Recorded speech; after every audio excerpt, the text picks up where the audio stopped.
So again, like I think, oh, nice, Busan. I really hate how this year it does feel like, someone said about Hanamura before, but it really does feel like they um they've really made like all of these maps um they the same. Does that make a sense? Ben looks like he's been carrying a protractor and TI-83. Yeah, I mean, it does uh very much look like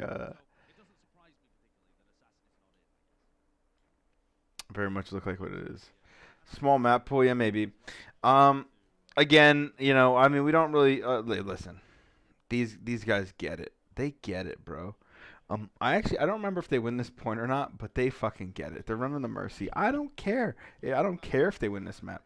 They fucking get it, man. Um, and that's all we care about. We care about them understanding. But um, this a lot more of a cyclic, whatever you want to call it, style of comp, right?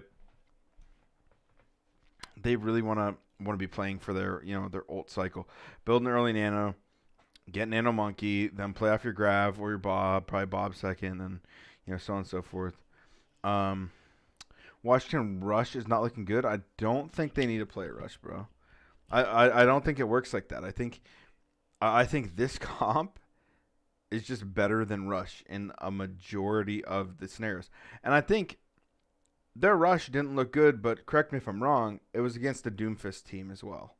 Like, these guys like play Doomfist on those maps, which is a unique adaptation, but it's not the same. But I mean, this is pretty standard. I would say, you know, Discord onto the monkey, cool. You know, not a big surprise. I kind of want to get my fucking drawing tool out. Do we want to hit the drawing tool for this one, dude? Fucking little epic pen, dude. Um, I think once we really get into uh the whatever, maybe like after the games tomorrow, if we're gonna look at the games, we'll actually get into the replay viewer, and then we can actually break things down a lot more. But Boston side, right? Fucking pretty standard rollout. Going this way. Personally, not my favorite. But if you're playing against a team and they are playing the pocketed Ash, really not too bad. I think the issue I see with this is number one, you're giving up so much map control. You're not playing like a bunker down or a rush comp that like you're waiting for something to happen or someone to misstep or to find your opportunity to engage. So I mean, potentially you could farm nano better around like this area, and then you could have your Ana in a very safe spot here on this line of LOS. Um, but besides that, you know, playing in playing in here, I just think you limit your opportunities. So yes, it is going to be harder for them to dive. If you're taking damage, you're going to take a lot of cleave. You should expect to see this ult build really fast. You should expect for Mag to try to pressure, and then as this round starts to develop, if these guys start inching out this way, what should really happen is, tank line should kind of be staying strong here, and then these guys should be rotating down towards the Zen, and Zen should be rotating over. So we'll kind of see what happens. And if that happens, cool. If it doesn't, we'll see. But I mean, I would expect Jerry to build some ult. Personally, if I was playing this comp, regardless of if we were expecting the Mercy or a Brig, for running the Winston comp, I actually would prefer to try to take jockey for this position and not give them the entire map to play with, and not give their backline complete free reign. Um, Also, by us jockeying for this position, it allows for our backline to contest for high ground. Um, so interesting. This kind of looks like a smile. Anyway, let's get on here. Let's keep going.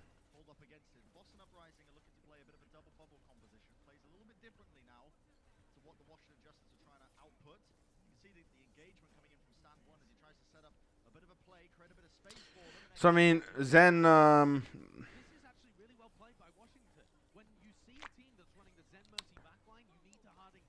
They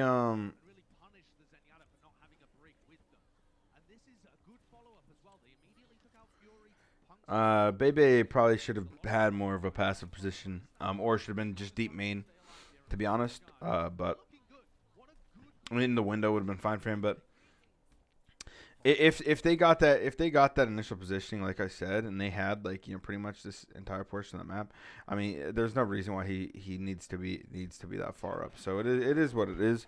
Um, I guess for what it's worth, though, it's a really good engagement from Boston to win that. So um, they played Doom with the Sigma, which makes no sense. I don't know why you play without Zarya. Yeah, I mean, I don't really like that either, to be honest. But we'll see. We'll try to take a better look at that.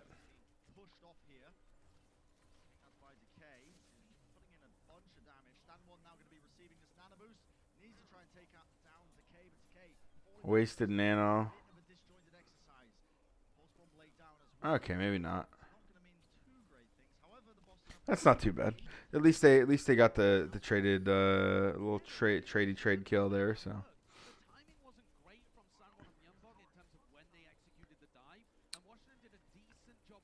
they need to push this tracer out of the back line so that way they could try to take aggressive positioning. I think they slept him. Yeah, I was gonna say. Um, that's really good because the thing is, if you get this Winston comp and if you in this matchup of like the Brigana versus initially it was Mercy Zen. If this comp gets to set up and this comp gets to turret, that comp will win a majority of the time. But as soon as you force them to retake, you pretty much have to get off the Mercy, right? So so you end up on the Brig, and then you're now retaking into like the nano cycle and things like that. So it is a little bit more difficult, but another nano coming up here, Grav on the other side. I mean, Boston should close out this point pretty convincingly, to be honest. I don't think it's like a strategic thing or anything like that. I mean, it was just a snowballed first fight. Kills Zen 10 seconds into the round. It is what it is.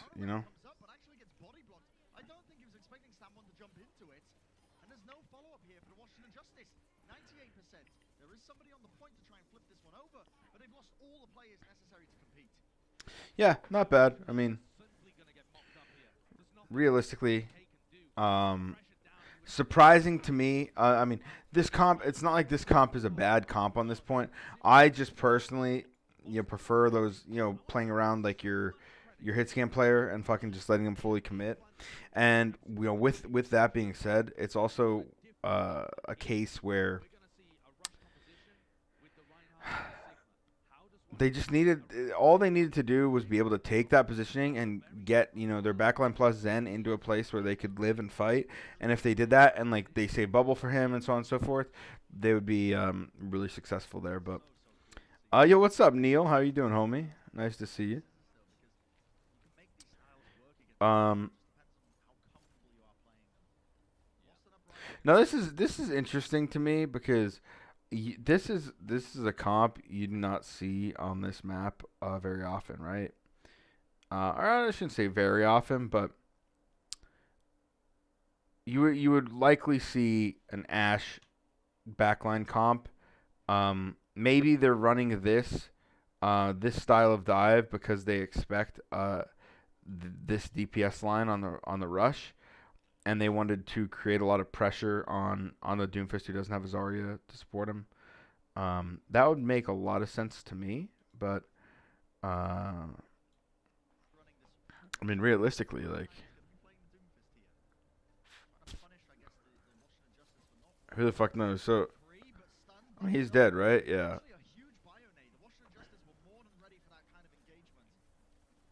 I'm not a big fan of the Doom. When would you play Sig in the over Diva in the Rush? For me, it's a lot about like the map geometry and if you feel like you need, more damage or more area control or more like flexibility. If you want more flexibility, you're gonna play with Diva. If you want more, more zone control, more pressure, like more pressure to walk forward, things like that, then you would pick the Sigma. So I was happy that Boston was not going to be a bad team this year. Got tired of them being shit, honestly. Now just hoping Manny B can find a new home. I mean,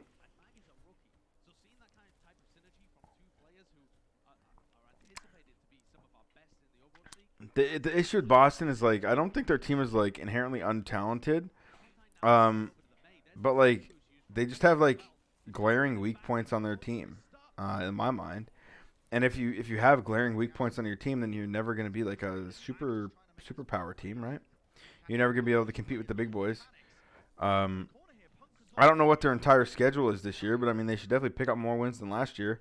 Like they should beat your fucking uh, London, your Vancouver's, uh, your Paris team like that. They should beat those teams.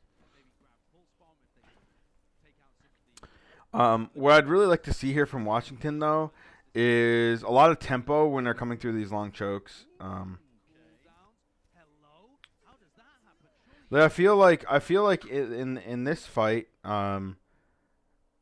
in this fight specifically, like even the last one, they're letting this. It kind of feels like they're trying to like run like a bait type setup and like let them walk in really deep. But realistically, what happens is they end up closing this distance without having to use any skills, and then they end up getting out pressured and they take too much damage because they don't have a shield, right? So, um, I really think they should have been trying to set up aggressive and look for an engagement where they could use their mobility around the geometry and things like that. Build the EMP, um, like fast. A lot of stuff like that would have been really nice from them. How much do you think Soon would have helped the roster in its current state? Um, I mean, when I saw that they signed IM37, I personally don't think he's like the best player in the world. I think Soon, would have been a better player for that role. But I also think that once they sign three players, one, two, three players off of the same team that um uh what's his name, that the coach he was like an assistant coach for WGS, and they pick up three WGS players. Like I had like a strong feeling that they were Lori. Thank you guys. I had a strong feeling that they were gonna run all of their WGS players. Like that's what always happens. If a coach picks up their own players, at least the majority of the time. So maybe he would have helped like if they wanted to play like Ash Widow, but realistically, I honestly don't think they probably would have played him that much. So this is interesting because I didn't see this round, and actually, like this shit dive stuff from Washington has not looked great to me. In all honesty, like they're again. Here's another case where they end up like EMPing up here somewhere. I think I don't know exactly where it is, but this guy's EMP'd, right? You see the little skull on him, so um, sad face. So that guy's EMP'd. This guy's EMP'd. Um, their tracer is like at minimum 2 blinks away, from executing on anything, and they nanoed Mag, and he is a very very long jump, if he could even get there away. You know. I understand they feel like they need to go, and maybe they see an opportunity, and Jerry wants to go, but their dive felt really uncoordinated to me. Um, is coaching an owl hard, or they're just incompetent people coaching? Both. It looks like Krusty and his coaching tree have figured out the keys. Um, I was surprised. I was surprised with how well Fusion did early in the season, but uh, I think it'll be interesting. Um, I think it'll be interesting to see how they continue to do. But I mean, 9K. I talked about him yesterday. I speak the world of him. I think he's really good. Yo, what's up, Corey? How you doing, homie? Um, and then their new they did sign Gabe Yossi. Yeah, yeah, they did. So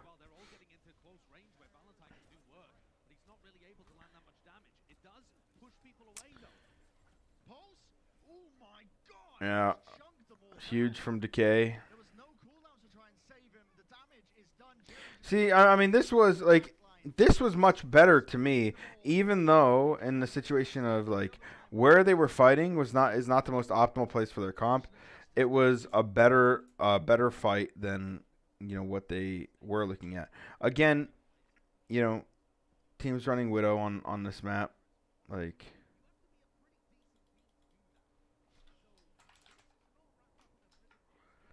um. Rush is coaching Nano Fearless, yeah, a little bit, I guess, Yeah, they have 4 from WGS, yeah. That's kind of crazy to me. Like, the reason Vancouver Titans signed Runaway, back when that was what was going on, was because that roster was the best of their meta for, like, a year. It's not like they did well in one season of Contenders, won that Contenders, and they're like, oh, okay, like, let's pick up all these players. I think that's very short-sighted in my mind. Jerry just SMGing him down. I like it. But yeah, I think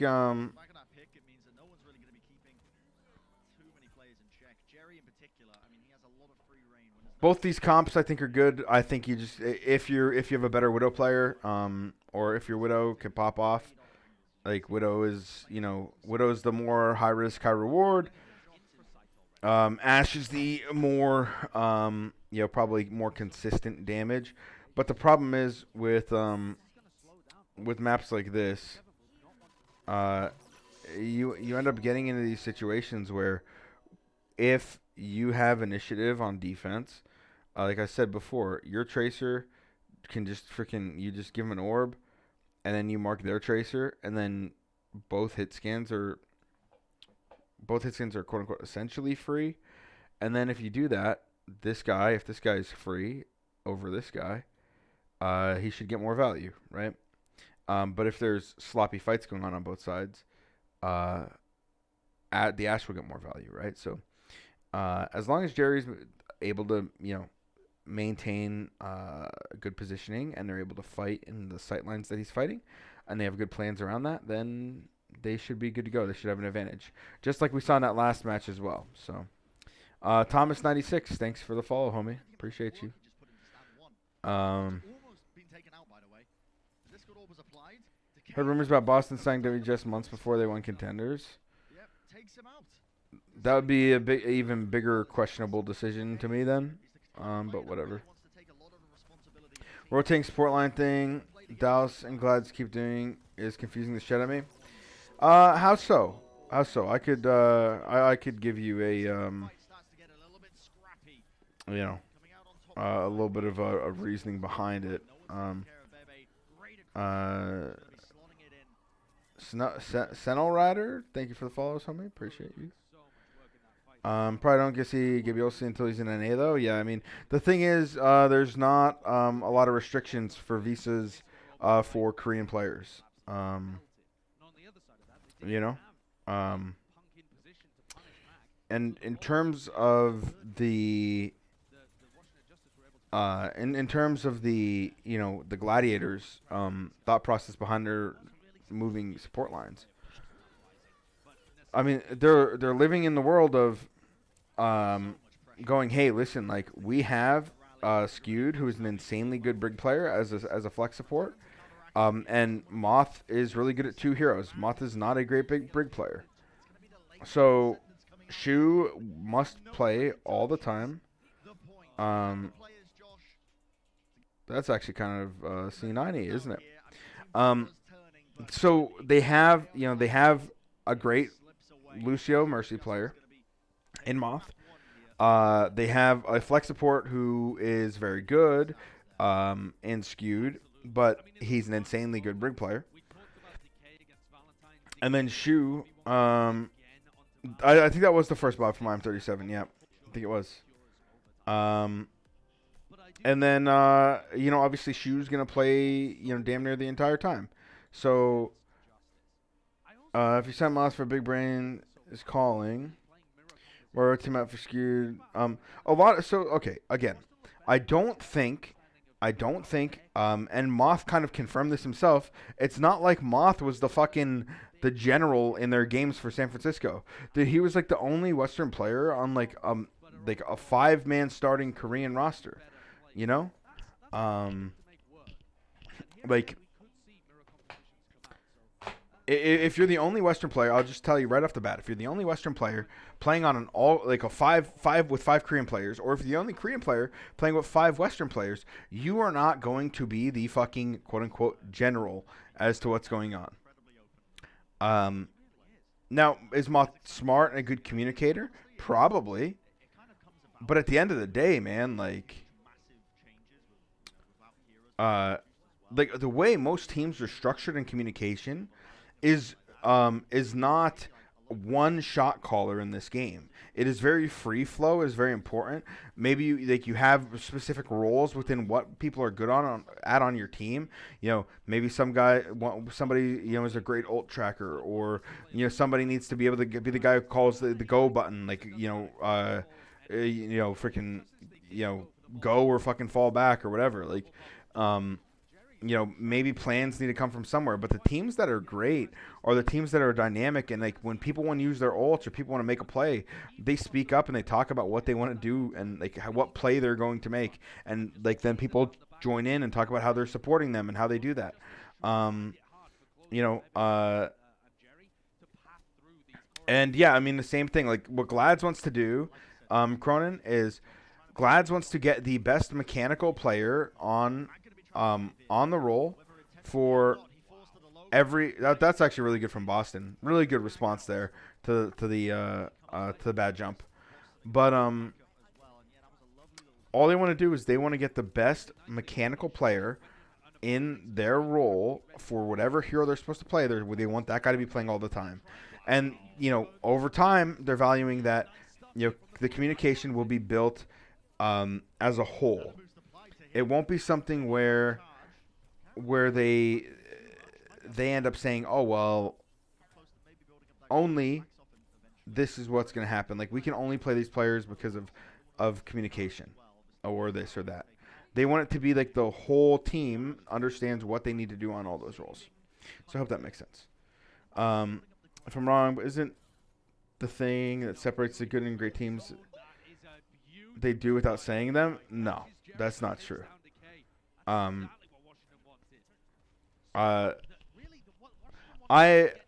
met people before who are good players who are like, I've played with this guy for so long and we don't even need to talk to each other because our synergy is just so good. And that's a fucking myth, man. Like, why take even if your synergy is insane with someone and you know what they're thinking a majority of the time, why not make it 100% chance and just say the fucking words? Getster 49 thanks for following me. A fielder played Lucio on Havana because they fucked up. Like, they needed to mirror a comp that they didn't think they were gonna have to mirror. So,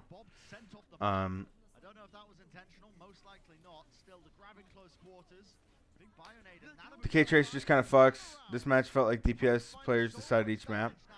I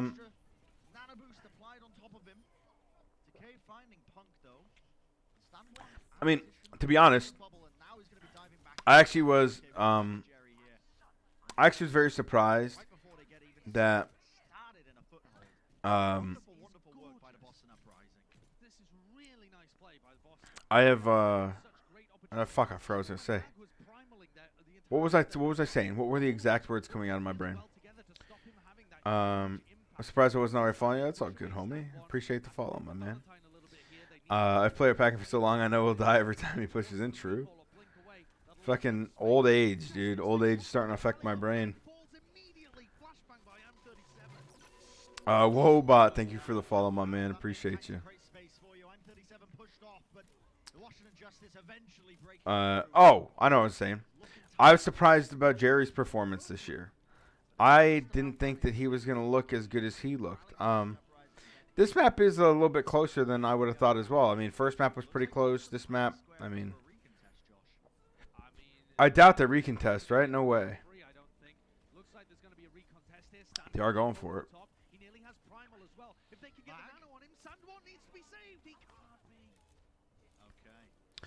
it. This map, in my opinion, is a dumbass map to fucking recontest.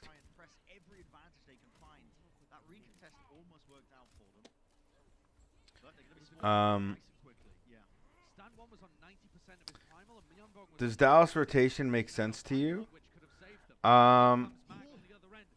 No. I personally would be like, I probably would play like, you know, fielder plus whoever else. If it was double flex support, repel. If it was main support, Jexy. But I mean, you know, who knows? Who knows? They recontest first to charge Primal Nano. I don't know if that's the case.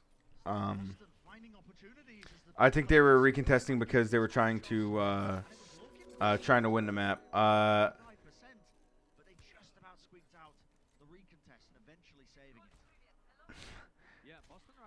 What? Chips of feet? XQCL? Fucking what a name you got, bro. I think they were taking that fight because they wanted to they thought they could build those ults in that, like, they would live long enough to be able to use those ults, you know.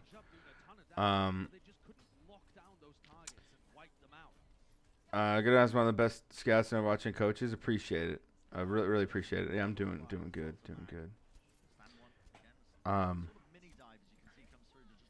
But I mean, you open up the ticket for a big snowball because you're donating some free ult charge.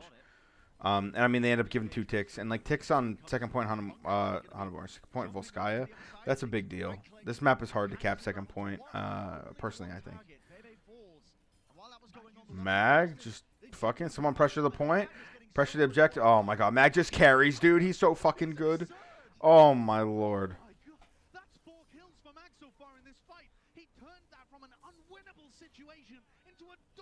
Unbelievable. Unfucking believable, dude. The Mag Fury tank line, dude. Fucking, you gotta love it. Like, you just gotta love it. Look at this fucking shit. Fucking. Yup, fucking peace. See ya. Wave. He just stares him down like a fucking savage.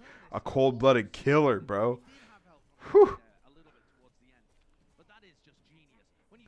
I was surprised Spark kicked Page on from head coach after the budget spent and a piss poor start. Taking Gooseway out of Gibraltar, I think I can understand.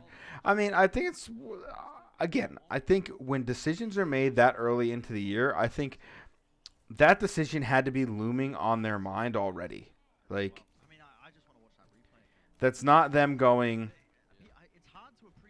oh, hey, you know, like, you lose like 2 games and now we're fucking, like, we're gonna kick you. Like, they had to be thinking about it, which if they're that thinking about that much already, then why would you just not invest your off season into, you know, into someone else?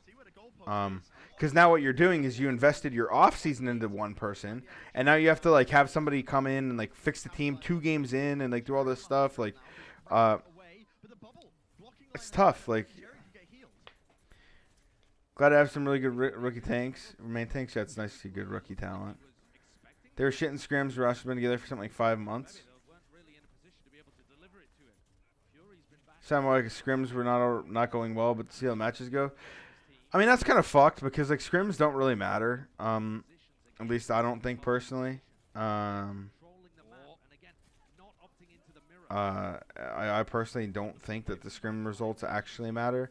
Obviously, from a confidence perspective, they matter. But at the end of the day, like, does it really matter?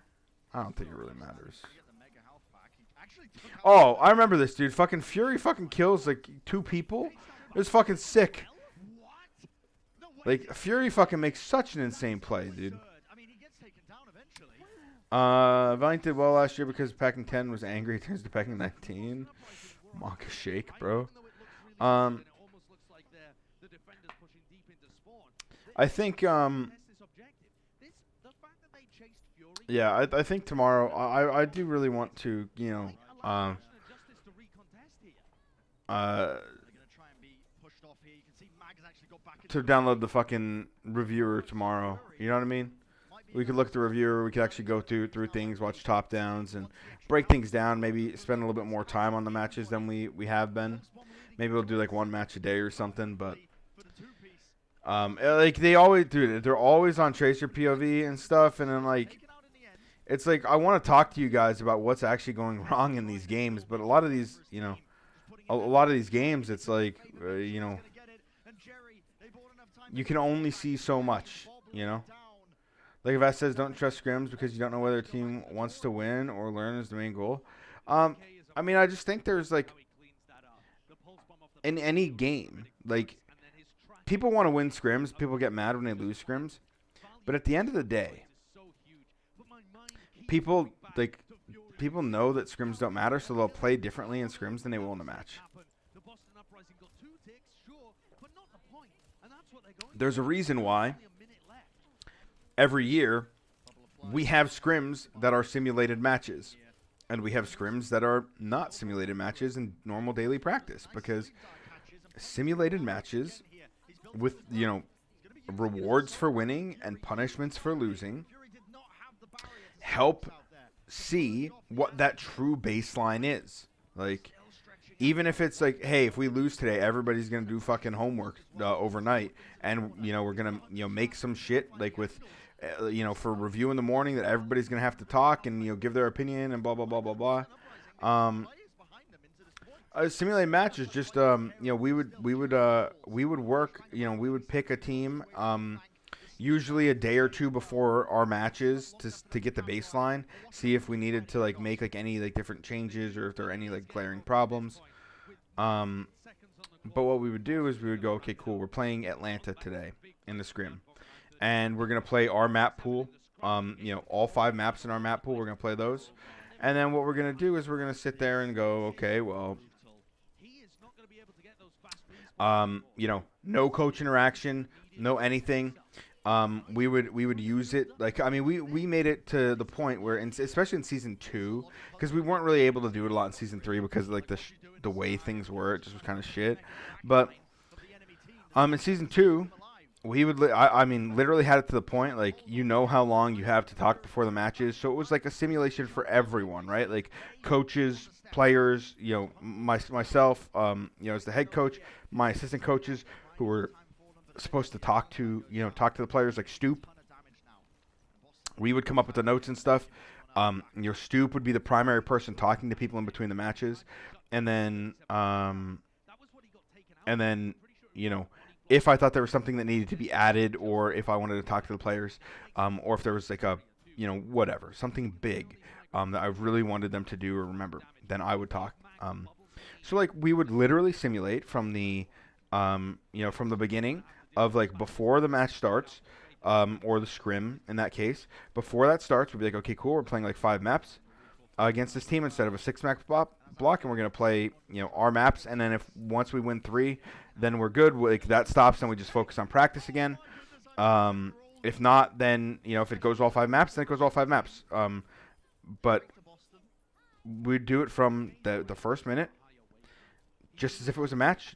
Fucking make sure that the you know, the facility was really cold. They were in their jerseys and their joggers, same pair of shoes they'd be wearing on match days. Everything would be the same. You know, try to get them the same food that they would get on the match days. Everything would be exactly the same. And then, you know, in between maps, like, you know, I'd be sitting there with my watch. I'd be looking at the time, and, you know, Stoop would be explaining what would be happening, and they'd be talking to him about things that they saw or changes they need to make. And then boom, like maybe he was in mid sentence, but just cut him off because that's when the time would cut off. Yeah, stuff like that. And we made it as realistic as possible. And it really helped our team with like a lot of like the stage, you know, anxiety, performance, things like that. Okay. Who's my favorite player on both of these teams? Um, do you mean like favorite or who I think is like the best player? Because personally, if I just like players, I love Punk. I've known him for a good bit. Um, uh, and then I mean, I think Decay is insane. But I've really liked what I've seen out of Mag. I'm a sucker for good maintain play. So, um, would the other team act like it's a match too, or was it a regular scrim for them? We would talk to them about, before we'd be playing these teams. We would talk to them about like, hey, like this is like we're doing this type of practice. We'd appreciate if we could, follow like a very like tight schedule and we're not taking like 20-minute breaks in between maps and blah blah blah blah blah blah blah. So a lot of the time, people knew, um, you know, they a lot of the time, I'm gonna tell you, we're probably one of the only teams that did it, if not the only team that did stuff like that. But um, but yeah, I mean, we didn't really care what they were kind of doing, as long as like we would tell people like, hey, when we're booking this scrim, like this is what we plan to do in the scrim block, and if you are not okay with that, then like we'll just find another team to scrim. So, who would you consider to be the best general managers in Owl? Um,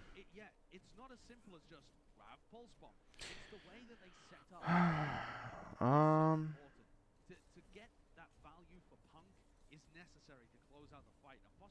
I think with the Washingtons, what Pre did with when he took over and he took over that like the shit show, he really had a good direction for what he wanted to do. He brought in good staff. He you know, he enables them really well and he works really well with Supreme. So I think like that would probably be um that would be somebody. Yeah, yeah, Ian. There's like a Blizzard ran Owl Discord that like you could talk to, the devs, or you could talk to, the other teams or whatever. Like you post for your scrims in there. There's a channel for that, stuff like that. A lot of the times, because you deal with these people so often, you build up relationships with somebody. So like, like for me, um, in 2019, Stoop did our scrim scheduling. So like, Stoop would schedule the scrims, and then like he would schedule the scrims, and then he would have like all the people, like the connections. No, there's not like a ton of banter and stuff in there. It's like professional Discord. So yeah. Anyway, I digress because we really haven't been paying much attention to this map. Um,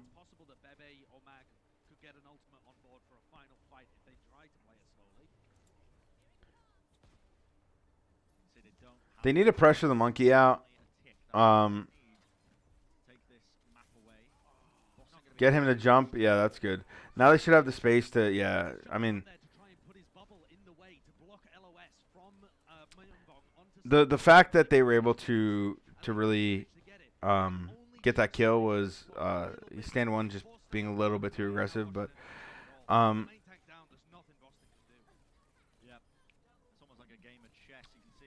I mean that's a good push. That's a good push. I think this next map is the one that Justice lose, right? So we take a look at this and we'll see what's going on. And yes. Oh, okay. Look, all right. Look. Alright, it. Didn't even know I was in a fucking Discord, bro. Did not even know I was in Discord. Fuck, that scared the fuck out of me. That's funny.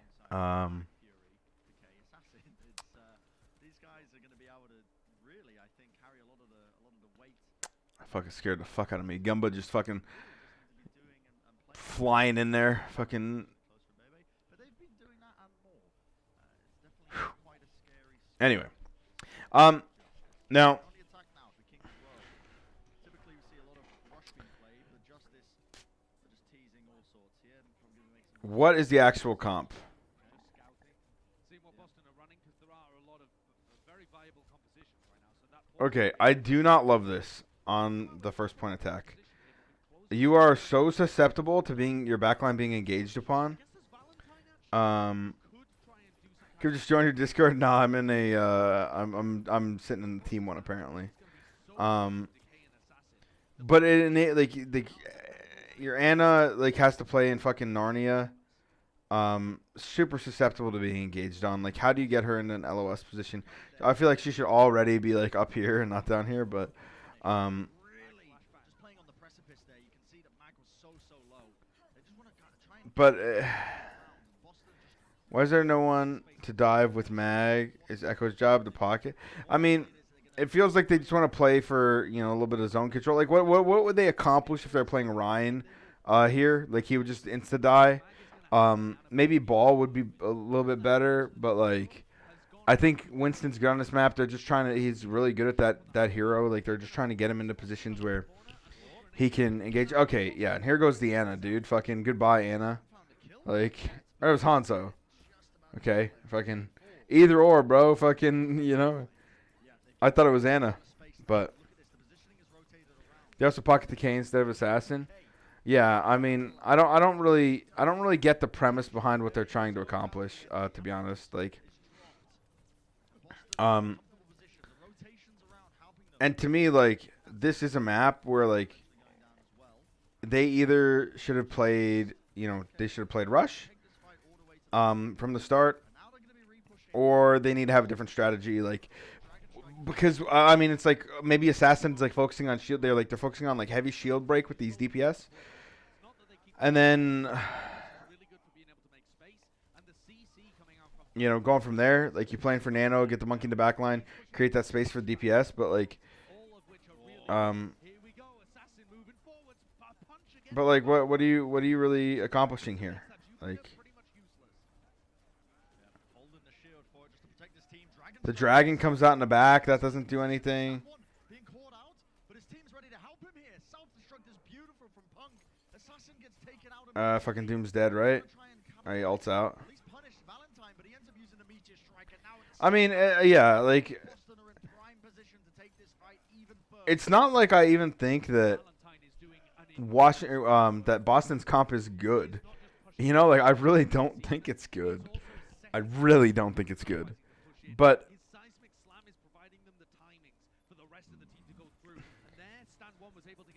I feel like the Washington comp has such little pressure on Boston. Like, you know what I mean? Mag just gets blown up by the Armchair. Wait, he really hasn't won a game in almost a year? No, a regular season game? There's no way. Yeah, I don't understand why they're running Doom without Zarya either, to be honest. Seconds almost now, Josh. That's what they're going to be working with. As they go for this retest. You really need to pick and choose your engagements closely and like, yeah, like do shit like this. Like fucking literally fucking hide. Like like okay, cool, fucking let me just hide and wait for my one opportunity to get a kill. Coming through now into the back line to Deadeye. Look at this. Trying to make it happen. Primal Rage as well. He hasn't been taken out to Deadeye. I mean, 37 just holds it. And there's no way that they get full held, right? I didn't see this part of the match. The duplicate comes through as Assassin. He's going to try and clutch it up now onto the Doomfist. It's not going to be enough though. Builds up the meteor strike quickly, and it is quite enough. Still, with the Matrix down, eventually going to be forcing them through the Dragon Strike. They're so lucky they capped this fucking point, man. Turning this now with the help of the rest of his thanks, AFK noob. Appreciate you, homie. takes him out, but it's not This match kind of is a little bit of a shit show. just about squeaking it out. And look at that checkpoint Um, going their way. only just I just so now, but now they're admitting on second point that they should run Rush. Like now they're like, okay, now this is when we make the swap. They had to solo grab Valentine to be able to lock it. Why not just fucking play Rush from the start? Just gets the duplicate off on him at the same time. So they flip it completely. in a better rush mirror. Like you run May Kree into Kree Doom when they're not playing Zarya, and you run fucking Zarya and bubble their fucking punch. Like hello, what are we doing here? Just as good as they look. I mean, I think this map. So here's the thing. I think it really depends on map pool, right? Like, if Justice can play the APAC comps, on a lot of the maps, I think they look fine. They look really not bad. But if they have to play these Rhine comps, like, it's definitely not their strength, as some might say. And that's going to hurt them a little bit because they don't have the immortality field, which is so useful. And Decay doesn't play like something like McCree, which is so good at shutting down Valentine. There's a Bionade, so Valentine has to back. 37 is caught. Oh, the Matrix as well. That is so much I don't understand what, like, I get Valentine's a good Doom player. Like, I really get that. But, like, there's no way that you could tell me that Doom is objectively better I don't think that they're going to play. Decay in any way because they have the Grab Dragon. Like, you know what I mean? Like, I think Decay would be doing more in these fights if he was playing the McCree. like first off, I think Josh just said it, is why is he still on Hanzo? Like, they're going to grab combo, I guess, is what they're going to do. Yo, Million Ants, thank you for the follow, homie. Appreciate you. They're going to look for the grab combo, I guess, which is what they've been trying to do. But, 20 seconds remaining, and now they're going to be forced to clutch it up. Valentine in close quarters, they forced the kill back. Josh, I don't know if like, you would just get more. Yeah, neither do I, Radical. I just think you would get more value if you were playing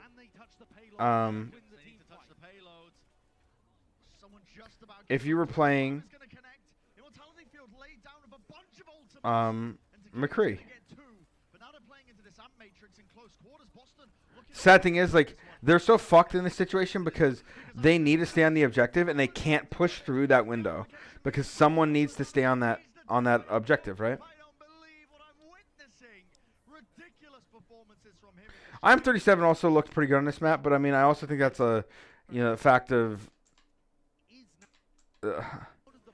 Washington not looking very good on this map. I mean, Washington is definitely ain't a rush team. That's for sure. They are not a fucking rush team, but it feels like they're trying to play two different. Now, here's the thing, Strange, is like, I'll just talk about it really quick. Is like on attack, if teams want to run this Hanzo rush, and exactly like this comp, or whatever you play Zarya here, whatever, doesn't matter.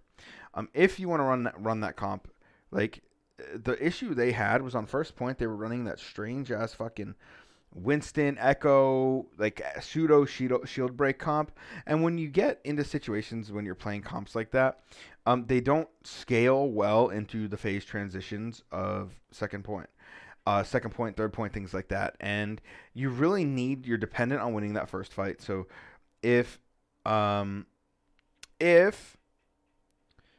you are playing this comp, this is the comp I would have liked to see them come out on. If they want to play Zarya, that's fine. On attack, they could have played Zarya.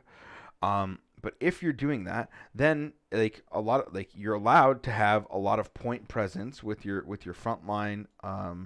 You're allowed to have, I guess even Lucio would kind of be considered in that 4-man front group. But you'd have very long range healing.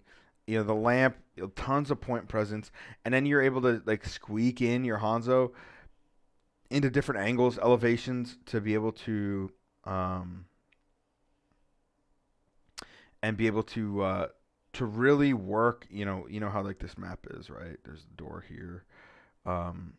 Just say there's that's one building, that's the other building. Here's the statue, right?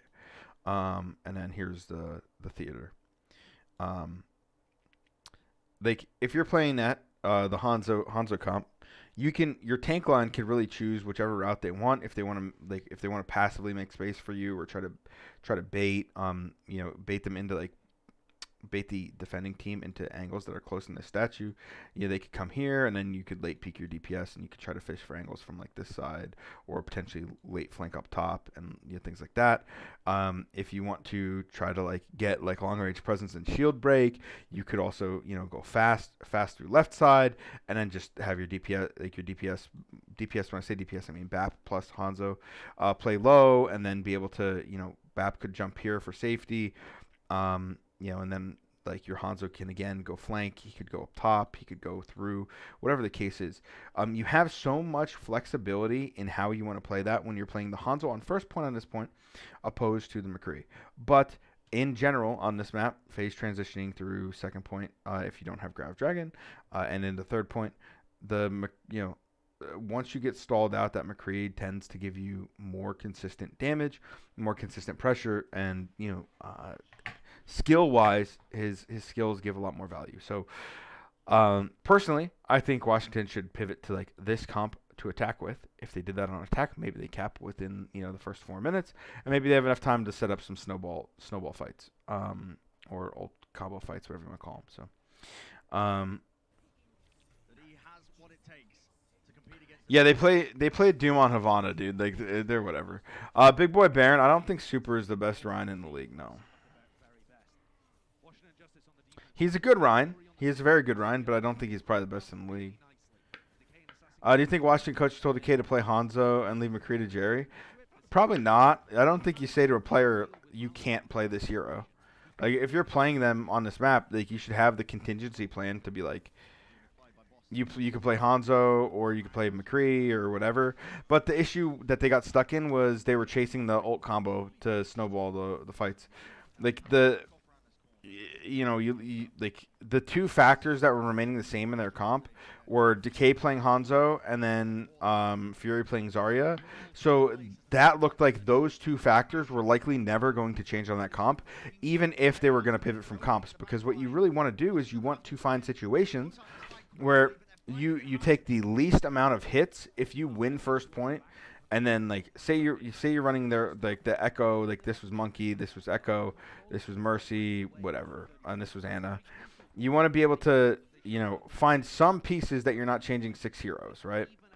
You're like, okay, cool, Mei, like not a big hit, Ryan, not a big hit, swapping over Mercy to Lucio, not a big hit, but like you want to be able to really be consistent and try to make it the least expensive thing to make those changes. So like that's kind of what it felt like, because they were always trying to get that ult cycle or ult combo up, but they were just never able to do it successfully. Why Doom Hanzo, bro? Fuck knows, man. I'm not a big. I don't think their comp is very good. I don't think the comp with McCree, Doom McCree, is very good. It's not bad, but I don't think it's also good. So,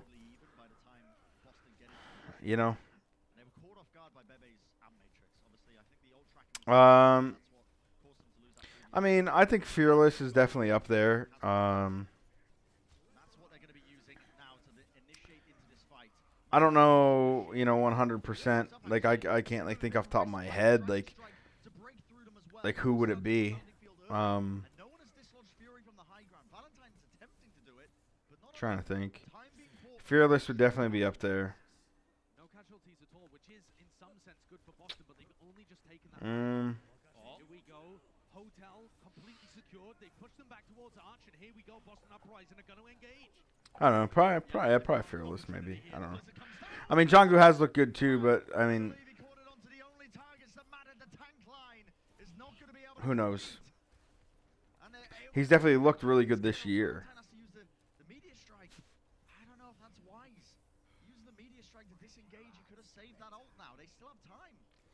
Again, like, I don't understand why they're not running the Zarya so they could run, like, the Doom Zarya ult combo. I mean, Sigma doesn't feel great. Like, it doesn't feel like it does a lot. It doesn't feel like it does a lot with their comp, opposed to Zarya or D.Va. So, if it's very much like a comfort pick, yeah, 100% Marco Polo. 100% that's what it is.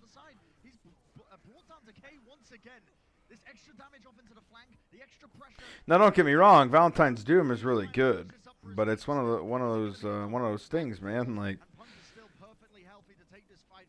is comfort more important than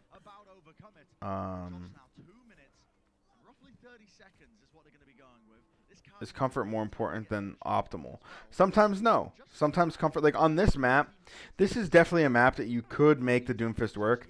And like, if you want to be creative, if you want to be, if you want to play things, like if maybe they're just not, maybe they just could not win with May or whatever,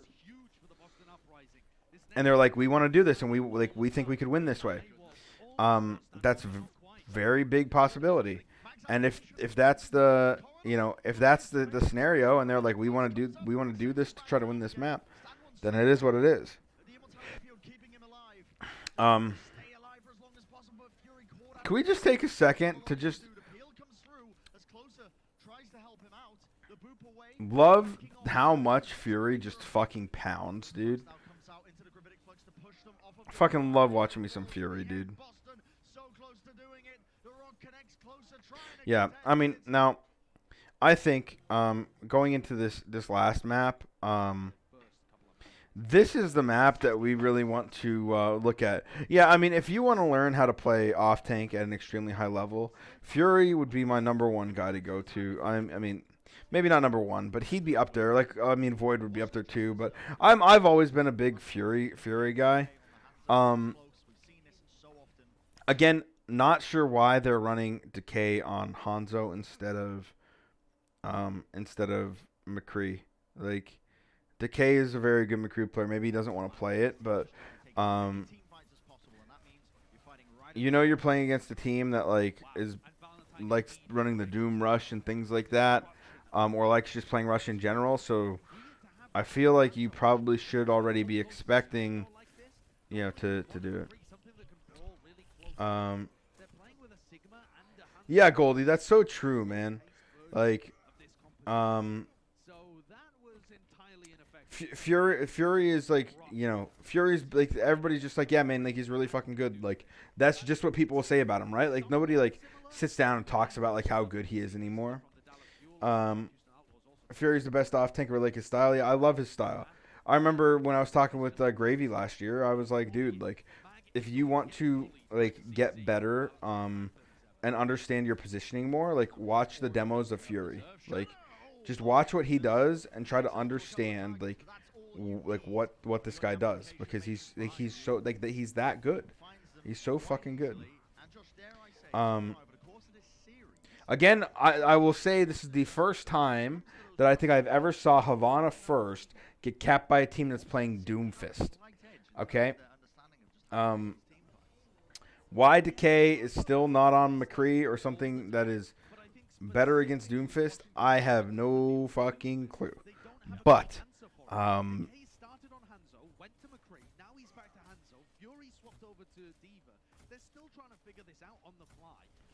I feel like this should have been something that was talked about before this game.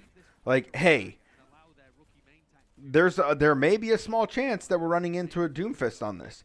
If that happens, our plan should be X, Y, and Z. That's what should have happened in the the little pause break. Thoughts on Bebe? I think he's been playing really well in this season. I think he's played a little bit worse in this game, but in general, I think he has played a lot better than what my expectations for him were. So I'm very happy to see that. Do I think he's in that uptime is 2 hours and 22 minutes, Hurricane. Don't have that as a command, but I have it on my screen right now.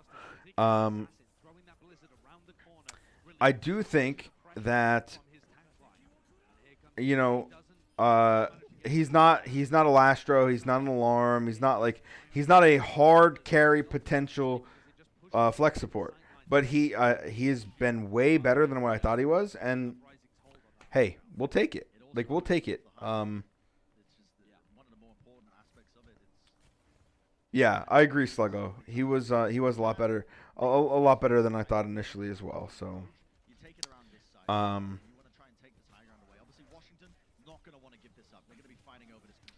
Kind of hard to retake with the Doom here. Bomb in the back line from Fury. It forced the hand of the Boston Uprising. They had to go more quickly, and they kind of messed it up. Valentine is the last hope, I think, here of Boston Uprising saving stuff. This dude's sick at Doom, bro. Like, he's so good, dude. Will you do your pick'ems before you end the stream? I don't really do the pick'ems, but if you guys remind me to do them every night for the next day, I'll do them. Okay, so we could do them. We could do them after this map, and then we'll end the stream after that.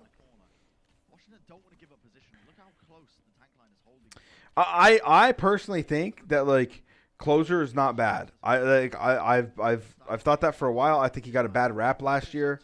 I think he's not bad. BB was the one for me that I was like, I don't know, but you know, I mean, hey, they're postured for a 4-0 start. Like, you know, same with Houston. Maybe it's a little bit overrated with like the teams they're playing and like the how tight the games were and things like that. But I mean, Justice's games weren't really close. You know what I mean? Like, their games really haven't been that close. Like, maybe this game has been like a little bit too close for comfort, but the other one's really not too bad. Muni beat BAP. I felt like his Ana was top tier. Other picks pretty average. His Zen, I think, is really good. His BAP, I think he needs to position a lot better. He ends up making poor decisions, and he ends up making some bad decisions, and like either puts himself in a place where he's easily killable, or you know. Can't really like min-max like, you know, the amount of damage that he can actually do, stuff like that. But Again, Boston Uprising can't really be fighting into them still. Swinging away, stand one, falling very, very low here. Has to be careful. Eventually will go down in the end as well, as Mag just sends the fire strike whipping his way.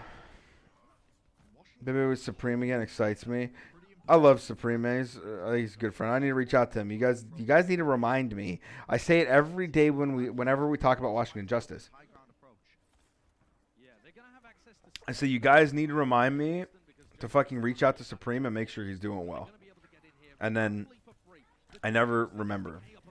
So.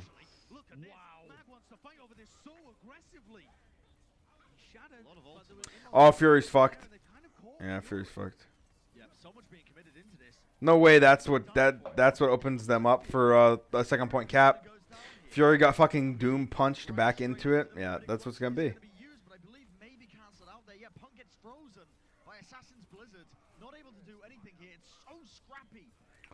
Sheldon KG looks really strong.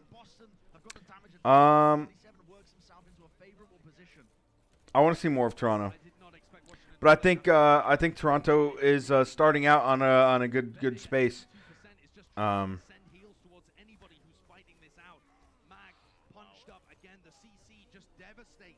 Dude, the Doomfist just fucking, I don't know, man. Insane mechanically should be able on a potential carry hero. All right, the thought process of running fucking Doomfist on third point Havana is that we're fucking playing Doomfist on third point Havana, and like, whose decision is that? Like, I don't know. There is no thought process on it. Like, why would you ever fucking play Doomfist on this point? That is such a fucking throw, bro. Like, it's such a throw. Such a throw. Like, Sparkle did it last season. It worked. I mean, Valentine's good. He's not Sparkle. You know? He's not Sparkle. And just because fucking it works for one team, just because something works doesn't mean it's good. Just because something's good doesn't mean it works. You know what I mean? Like, Magma Big Dick here. Yeah, I think I think if Washington why would he do that? Look at this. Watch this. Look at this dude. Look at this dude. Look at this dude. Fucking Yeah, I don't know. Closer to him, shadowed by Mag into the backline. He's so weak. He's running Why would he close not to short the pin him and kill him? stand one. Indeed, there is a Whatever. team Not like it close matters. off the back of it. Was it a closer boop? Time, It didn't look like a closer boop. Boston Uprising to Was it a closer boop? buy it. I believe that Soundbar is going to be. And close the sound barrier to keep him alive. Over. No way, dude. Look where closer is. Flank attempt, not really working. South Destruct comes over. There's no way that closer's booped him that high. There's no fucking way, right? Soundbar is going to be used, but Valentine. There's no way. Pretty excellent. Being able to quickly. Stop him from. If you can just put that hit scan poke into Valentine. Yeah. Was it on the assist? Yeah, I wonder if it's. Yeah, I mean, it's a good point. I mean, that's what I'm thinking. Jeez. Maybe it was one of those things that like the boop just provided a little bit of the momentum. Like he got hit with the end, like the end of the boop, if you know what I mean, and it provided a little bit of momentum. But as that was like happening concurrently, he uppercutted, and it like shot him into the air. That's probably what it was. The interaction. Sometimes there's sometimes stuff like that'll happen. So now they're running the man on defense instead of Doom. Mm-hmm. But they've got the May and the McCree this time around. Valentine's balls are going to be crucial in getting this done. Yeah, Mag's desperate to hold up his shield. Yeah, the physics can really screw you in the game sometimes. And swinging through once the main tank's down. Stand one just gets free reign to swing through them. Already Again, I don't love Decay coming out here on Hanzo. Like, The key for Justice is to try and find a pick and to I really don't like the fact that they're trying to play Hanzo. Like, they need to be in this close brawl fight, and Decay's playing Hanzo instead of McCree. Like, that does not make sense. multiple angles and have Decay Valentine only holds mouse one. find a cheeky little pick. Yeah. I mean, I will say when we trialed him, and I really like Valentine. I've actually been looking. I was looking at him. He played for a Chinese contenders team 2 years ago, and he was underage, I believe. And we actually had a scouting report on him from like 2 years ago, and I would trialed him again. But I will say, his Pharah, Genji, Doom, things like that are pretty insane. His May, not so much. Like his May, his Tracer, definitely, not an insane hit scan, not a good hit scan player. But I think like Doom, Pharah, Genji were like really, really impressive, and then the other stuff was like, eh. But yeah, we actually scrimmed him in whatever it was, like 2018 or no, whatever, before season 3, at the end of season 2. When we made our roster, we ended up scrimming. We were scrimming like half the time, half the days we were scrimming NA blocks, and then half the days we were scrimming Korean blocks, so we could play against the Korean contenders team. And we saw him play, and I mean, like, he was like competing, his team wasn't good, but like, you could just tell he was insane. And I remember like messaging his manager or something like, "How old is this kid?" And he was like 16 or something at the time, like just about to turn 17 or six. He was 16 or something like that. He was very young at the time, but The immortality field, for some reason, didn't quite catch why was used early. makes a good pro May. It's a lot about positioning and like where you could find value where other people can't. You really need to have a good spatial awareness understanding. Obviously, if you could aim with your right clicks and fucking shoot people in the head, that's sick too. But if you understand like how your positioning should be off the tanks, like to me, Assassin's May isn't great either. But it's one of those things where, like in Goats, if you guys remember in Goats how I'll pause really quick. In Goats, like, let's just talk about like if we're playing like our tank line is like whatever, something like we could just say something like this initially, and this would be our Rhine, and say this is our Zarya and this is our Diva. When like there's a couple different interactions that happen here, right? Like depending on what you want to do. Like if you want to get hyper aggressive, what is the objective, right? Is the was the objective to get hyper aggressive as a complete team and continue to break shield and really do something standard like that? Is the route that we really heavily favored was we wanted to enable these tanks, the Rhine and the Diva, to take space, um, like I guess like vertically, and then the Zarya would be like swinging wide because the more energy that we'd have with our Zarya. Let's see, this fucking little bit of better line, yeah. The more energy we could get with our Zarya, if we're like trying to fight on two fronts here, um, you know, we're pushing in here, and they have to deal with this main push of 4 people or so.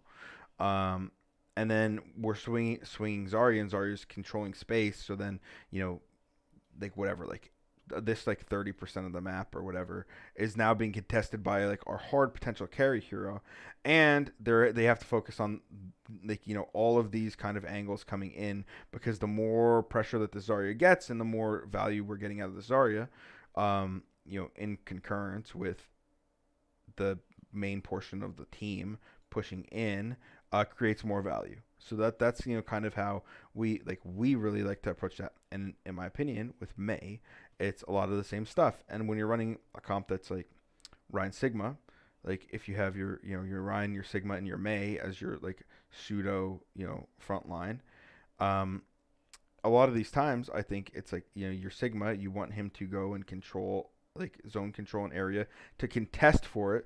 Maybe so necessarily not necessarily that he's going to be like fishing for kills or anything like that, but he's drawing a lot of pressure and presence on a certain portion of the map, or in a close area. And like the spacing between these heroes, it doesn't need to be like Sigma's all the way over here and Ryan's all the way over here. Like they could be rather close, but it's about creating like depth on one side of your Rhine, right? So, for instance, if we're in this situation and we have like these 3 tanks, and let's just imagine this is like a completely open map, or 2 tanks plus May. You have your Rhine here. Maybe your Sigma's working this side and like creeping to this side and like continuously like trying to force the like this portion of like off angles, close enough to still be savable if they try to rush him down, but he's trying to create some of that lateral pressure on the map, and your Rhine is kind of doing the same thing. Maybe he's like trying to bait a little bit to get them in. Maybe you're like hard committing for a push, whatever the case is. The dynamic will kind of change between these roles. But let's say in this scenario, we want to get like really aggressive on these off angles. We were going to want, for Fury to start working his way out there. We're going to want our Rhine to be kind of like baiting passively, acting like he's going to be getting aggressive, maybe swinging, putting up his shield, kiting back, coming back with the supports, building their ults. And then your May is in a similar role to a guy like this, or in the world of goats, similar to what you were doing with your Zarya, right? You want to work this guy out on the flank, because if you have pressure from one side of damage, and then you have a Rhine who could be coming in and swinging, could be playing passive and baiting, and you're trying to draw this front line in deep, onto this Rhine. And then you have your May pressuring the side, and then getting ticks of freeze onto the enemy front line. Then what you end up having is a very complex, difficult situation, but it's really hard for this role because this character doesn't have a shield. Yes, they have an ice block. Yes, they have a wall. Their role becomes a lot more dynamic for like, okay, cool. Like if we wall this guy, like, can I take really aggressive positioning? Can I really work for that? Do I need to focus, more damage focus to the back line? Do I need to focus damage to the shield?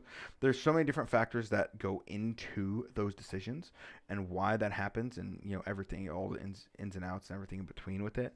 But yeah, I mean, I think good maze, or great maze, like they find ways to get value where other ones can't. And a lot of the time, I mean, if you look at a May like Valentine, if you look at a May like Assassin, a lot of the time they're well behind their shield, just spamming the other shield or just holding left click. And May is actually a very dynamic hero with what you want to do.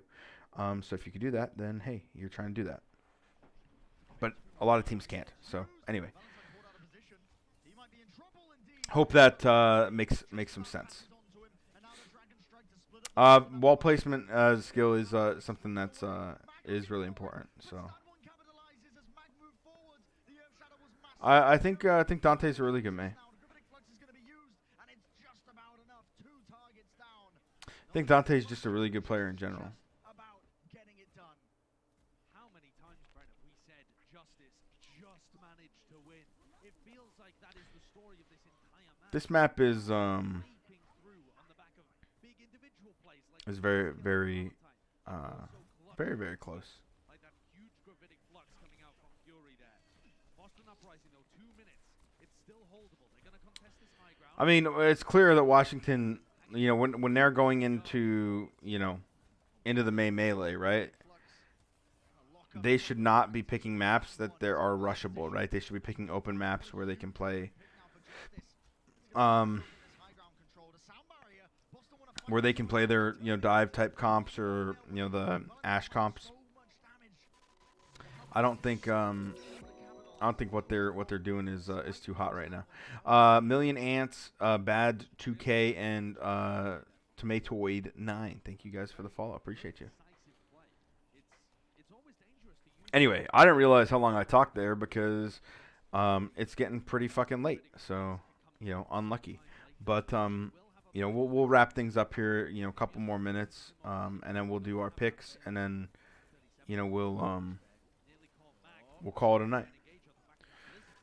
Would you want to see your loser picks a map in regular season games? No, not really. Like, you can't prepare for every map, so having designated maps that you could play, that you have to play, makes it a lot easier. Homer Hawkins, thanks for the follow, homie. And that has set them up and brought them back down again for the old 1-2 combo. Fury just about getting it done. Again, 50 seconds remaining. Yeah. And there's the ults at play too, Brent, right? They got one more fight here. Unfortunately, they don't have a lot of ults, but and now we're getting up to another blizzard as well, and this is where it starts to get scary for Boston because the momentum is building for Washington Justice. Ooh, they caught Mag out of position with the Dragon Strike. It's cutting them across. oh, nice, Mag. That was really nice. He got pretty lucky. Were any maps in season 3 that felt annoying to prepare for? Look at that checkpoint. It does not have to go far. No, less than 35 meters, and the Washington Justice, they can smell their victory. Reminder that if they win Not really. the series, they are through to the knockouts of the main melee. And Boston Uprising, if they lose, The way I look at it is everybody has to play the maps. They have to prepare the same. Like meta-wise, we were really good at Hanamura. We had a really good understanding. We had a really good understanding of a lot of the 2CPs, I think. But I think if I had to pick one map that, like, I was like, whenever I started our map pool, I was like, ugh, it was Hollywood. That was probably the one that whenever it was on our map pool, I was just like, fucking damn it, bro. Like, why? Like, and it all like ended up being in our map pool a lot, but I don't think we had a great record on Hollywood. Or maybe like we didn't do bad on Hollywood, but like we I don't know. It just was not a map that I loved.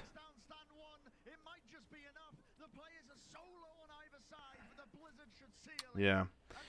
I mean, at the end of the day, Justice did not look great. And that was looked like it was definitely a very winnable game for Boston. So like I think I probably shouldn't have did that, but whatever. We'll do our pick'ems. What are we doing? East week. Wait. These are the ones. Okay, right? Probably a little bit of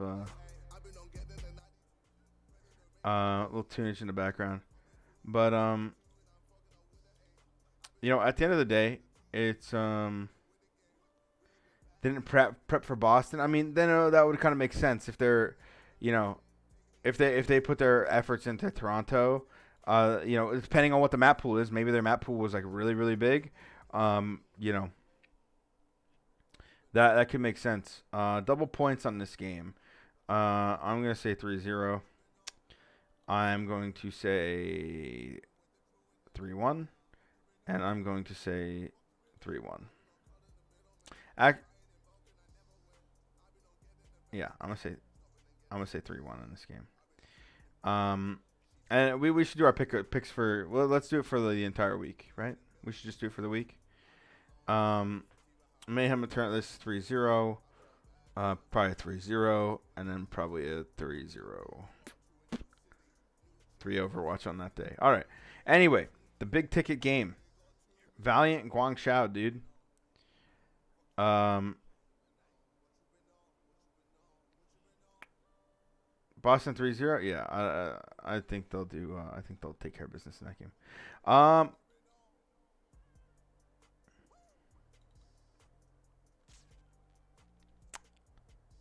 haven't watched Guangzhou play, but I'm gonna fucking give it. I'm gonna give it to Valiant. This is probably a 3-1. That's a 3-0 in a heartbeat. That's a 3-0 in a heartbeat. Yeah, whatever. And this probably 3-1. And then let's do 3-0 for that game. Those are the Preds. Those are the Preds. Those are the Preds. All right. Save the Preds. What? I did this already, did I not? We have done Preds before. Where's the United States, bro? What? It's at the top. What? Hold on. Hold on.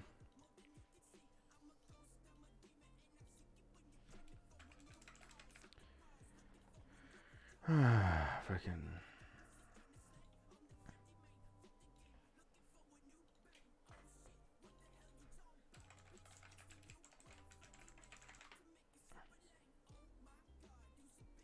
Bro. Listen. I don't know why it did that to me. But those were the Preds. You guys saw the Preds, okay? We have the proof of what the Preds were. So, that is what it is. We saw the Preds. You guys know them. You guys can hold me to them. Let's take a look here really quick. Find somebody to slap on a host if anybody's streaming right now. Preferably someone in Overmans. Let's take a look. Scroll down just a little bit here. Anybody got anybody? Anybody got anyone? Detailed analysis of reasoning when under the press will stay with the spread. Okay, cool. Fuck.